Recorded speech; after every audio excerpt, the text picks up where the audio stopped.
So in this video, we are going to talk about some hair maintenance strategies, things that you can do to maintain, long, beautiful, or whether it's short, it's all beautiful hair.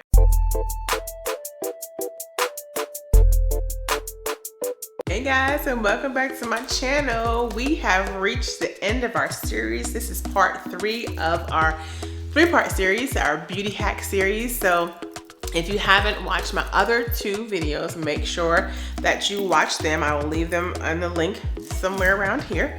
But make sure you watch those after this video, okay? So I just want to really help you, give you information and understanding and awareness about products and steps and tips on how to really take care of your skin, how to get prepared for your grooming, which is waxing, and or your hair, okay? Now, there are some things that some people do deal with internally that cause hair loss. And that's not really what this video is about. We're talking about just if you have already healthy hair, you don't really have any, alopecia issues or issues like with that. Let's just talk about how to really maintain those luxurious locks, right? Because people who are dealing with alopecia issues are going to have to kind of do a little bit more, right? And especially a little bit more internally. Okay, so let's get into this video. I am going to use my trusty dusty notebook because this one's a little more like in depth. So got this cute little planner from Michaels, and so I have my notes in here. So hair maintenance strategies. Strategy number 1 is a healthy, balanced diet. Obviously, I talk about diet a lot, but it is essential because if you're eating nothing but fast food and just stuff that's not healthy and it's not gonna kind of, make you feel alive and energized, then it's not going to help you grow your hair, okay? So you wanna eat lots of protein, which is gonna nourish the scalp. Strategy number 2 is to add some zinc. Zinc will really help to encourage, but to just stop the shedding. A lot of us are deficient in zinc and like vitamin D. Certain vitamins, we're not getting it in our food, so you're probably gonna have to get a supplement.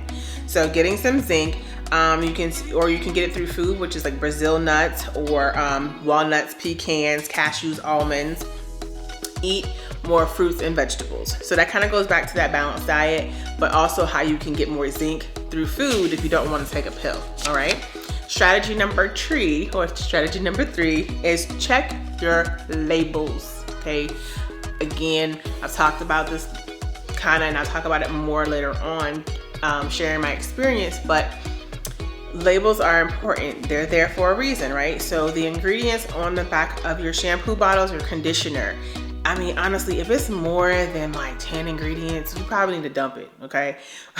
But if you have like sulfates, parabens, aluminum, lauryl sulfate, certain key ingredients, get rid of it. It's not healthy. It's not good for your hair. It's just it's toxic, okay? It's toxic, just to be honest. There's toxicity and it's gonna build up and it's gonna hurt you. So you want to get rid of that. If you have natural hair, you can look at products that have co-wash. You have conditioner and shampoo together. So you just dampen your hair and it suds up a little bit and you wash it. So a great 2-in-1, and in that way you're not in the shower or washing your hair all day, right? All right, so strategy number 4, love your hair no matter what. No matter like how long it is, or if it's curly, straight, or whatever it is, love your hair no matter what. And this is personal for me because I have dealt and I am dealing with alopecia issues. So that is something that I'll talk about later on in another video, but that is one of the reasons why I do wear wigs. However, I rejected my hair for a long time. And so therefore in that rejection, the hair was not trying to grow back. But now that I'm starting to really care for it and like using these steps, my hair is flourishing and it's growing back. So I'm totally grateful. I will eventually do a video on specifically what is going on with my hair or my scalp and my body. But right now, build a healthy relationship with your hair, with your locks, whatever you have going on. You want to talk to it. You want to, nourish it. You want to speak life into your situation, and then you'll see results. Okay. So then, strategy number 5, you're going to nourish the scalp. The scalp is extremely important. We neglect it so many times. We just brush our hair, but what about that scalp, that skin? We want to make sure that skin is nice and supple and soft and ready for that hair to grow. So you can do scalp treatments. You can use like castor oil or rosemary, mix them together and put it in your scalp.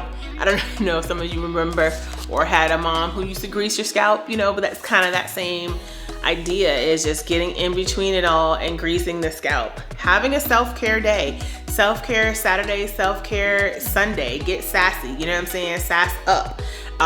And really care for yourself and, you know, your body, your skin, your hair, your eyes, your eyebrows, your toes, whatever it is, your whole entire body. Oh my goodness. And I'm only speaking because I started to do it for myself and it's just so liberating. Strategy number 6 is to cut out the poor diet. Cut out the things that do not serve you: excessive alcohol, excessive stress, harsh shampoos.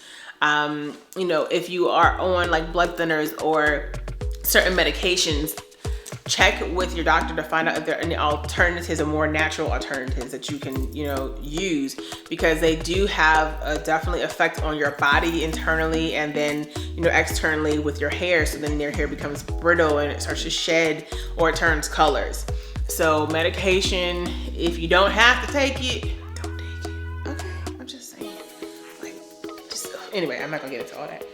And as I stated before, if you think you are suffering from alopecia or some type of hair loss, then you probably want to see a trichologist or a dermatologist to determine what type of hair loss you have. Because sometimes there's female pattern baldness that runs in a family typically. There are is also CCCA, which is a type of hair loss that starts in the middle and then spreads its way out.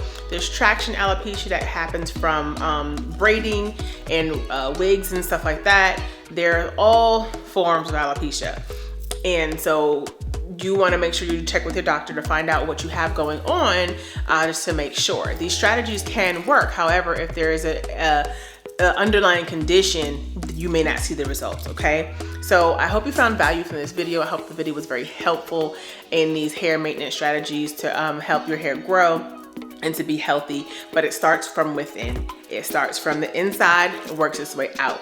Whatever you put into your mouth comes out of your scalp in about 7 to 10 days. All right, so this is the end of my beauty hack series. I hope you enjoyed it. I hope these tips are helpful if you are going to, again, do things yourself, or if you're going to go to a stylist, whatever. But now you know. So the stylist, you just don't let someone just do whatever they want to your hair. Ask questions. You know what I'm saying? Like, I don't understand. I talk to a lot of clients and they don't ask questions. They just let people do stuff. And I'm like, why? Why? So I'm giving you some tips and tricks behind the chair, behind the scenes of a stylist. And I'm wanting to let you know that you're important. You can ask questions, you know what I'm saying? And you are aware now. So if you need any more tips, let me know. Leave a comment below if this video was helpful for you. Share with a friend.